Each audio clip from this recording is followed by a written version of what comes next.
bit of a different tack than Stan did and talk about some of the factors that are affecting the personal connection that American Jews feel towards Israel these days, and build upon, as others at this table are, on meetings that we held last week in New York, the Jewish People Policy Planning Institute. We spent a lot of time last week talking about factors that affect U.S. Jewry. And there was an unmistakable concern that the relational dynamics, what I would call the sociological, psychological, almost tribal dynamics that are underpinning the relationship are fraying a bit, and people are worried and concerned about that. I want to distill those conversations and some of my own thinking down just to 3 points because we're short on time. The first point I want to make is that of the factor that I will call the generational identity. By this, I mean the formative experiences that imprint a worldview on a demographic cohort. We're operating now, for the first time, in a world where there are 4 different cohorts, in the workplace in some cases, in families, and in the Jewish community more broadly. Traditionalists, boomers, Gen Xers, and Gen Y, to use the popular nomenclature. Sociologists spend a lot of time talking about the searing events that mark a cohort and affect its worldview. There's a lot to be said about this. I only want to make one point.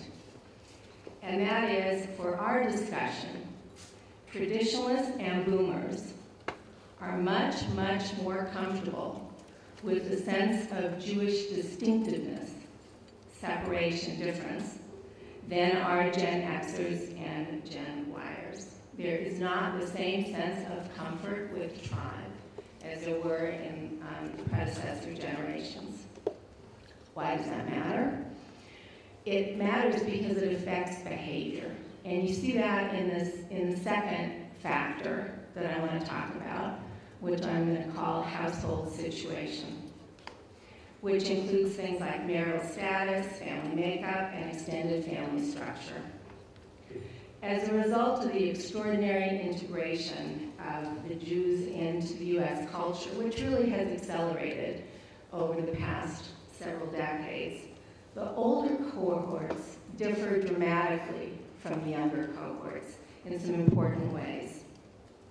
Traditionalists and boomers are much, much more likely to have Jewish spouses, Jewish friends, and Jewish co-workers than Gen X and Gen Yers. I personally know, as I'm sure many of you do as well, Gen X and Gen Yers, even some who work in the Jewish community, who don't live in predominantly Jewish neighborhoods, who don't have Jewish friends, and in fact, even while working in the Jewish community, many of their co-workers are not Jewish. Gen Xers and Y are staying single much longer. Most of the non-Orthodox Jewish adults under 40 in the U.S. today are not married. And when they marry, they are more likely than the predecessor generations to intermarry. And they're much more likely to have non-Jewish members of their extended family. So in this constellation of factors, it's pretty easy to see how discomfort with Jewish distinctiveness, as defined as exclusivity, which is not the only way to define it, I recognize, plays itself out in behavioral choices that result in a distancing from the tribe. Third factor that I want to talk about is Jewish IQ. It's, by that I mean educational level, sophistication, and general knowledgeability.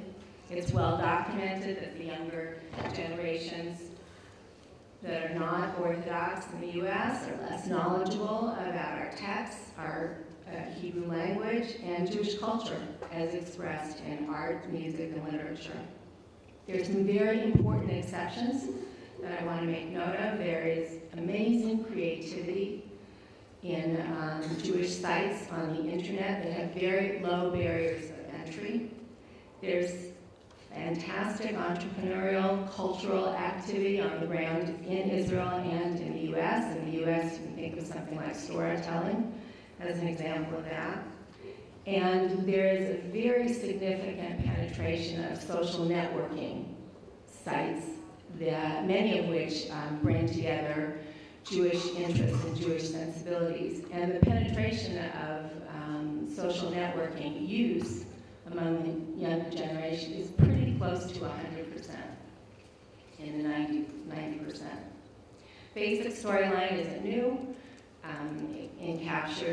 encapsulated in a word called distance. This is something that Stephen Cohen has written about in work that he did for the Bronfman Philanthropies, titled Beyond Distancing.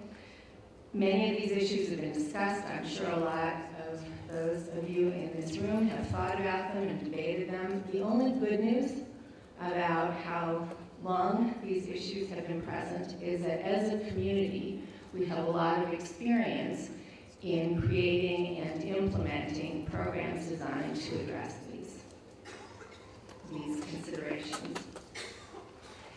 And I want to talk quickly about two and then just make a final point. There are different models that have been used. There's a partnership model of intervention, and you can think of things like pairing Israeli cities with local federations. And there's a model that I'll call Jewish Journeys, and that is a model that activities like Birthright or Jewish Camping fall under. And each of these models has its point and its place and its effectiveness. But I want to spend a minute specifically talking about Jewish Journeys, because what the research is demonstrating is that in some important and profound ways, immersive, 24/7, intensive Jewish living experiences redefine Jewish identity such that distinctiveness isn't distasteful.